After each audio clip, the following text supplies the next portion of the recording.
ஊரா முட்டை நெய்ய என் பொண்டாட்டி கையே என்னன்னா என்னங்க இந்த பாப்பா சம்பந்தமே இல்லாம வசனம் பேசுதுன்னு நினைக்கிறீங்க? நான் சம்பந்தம் இல்லாம பேசலங்க, சம்பந்தத்தோட தான் பேசுறேன். அதாவது நான் பெத்த பிள்ளைக்கு என்னோட இன்சில வைக்கலாம், நீங்க பெத்த பிள்ளைக்கு உங்க இன்சில வைக்கலாம்.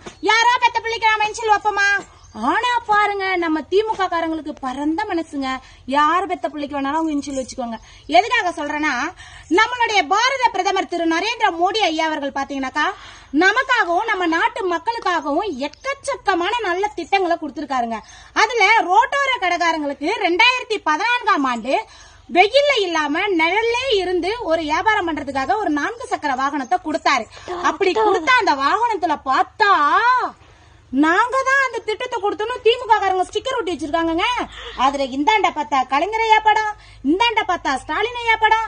இதெல்லாம் என்னங்க, ஏகப்பட்ட உருட்டால இருக்கு இது.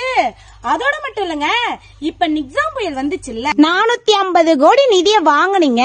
அந்த 450 கோடி நிதியை வாங்கிக்கிட்டு நாங்க தான் 6000 ரூபாய் மக்களுக்காக பணத்தை கொடுத்தோம் அப்படின்னு சொல்றாங்க. அப்ப கூட ஒரு அக்கா காமெடி பண்ணிச்சுங்க, ஸ்டாலின் தவறாரு, நீச்சல் அடிச்சு சொல்ல தாராரு அப்படின்னு சொன்னாங்க. இதெல்லாம் எங்க போய் முடிய போகுதுன்னே தெரியலங்க. நீங்க எவ்வளவு வேணா ஸ்டிக்கர் ஓட்டுங்க, ஆனா எங்க மக்களுக்கு தெரியும் எங்க பாரத பிரதமர் தான் எல்லா திட்டத்தையும் இயக்கிக்கிட்டு இருக்காருன்னு. நன்றி.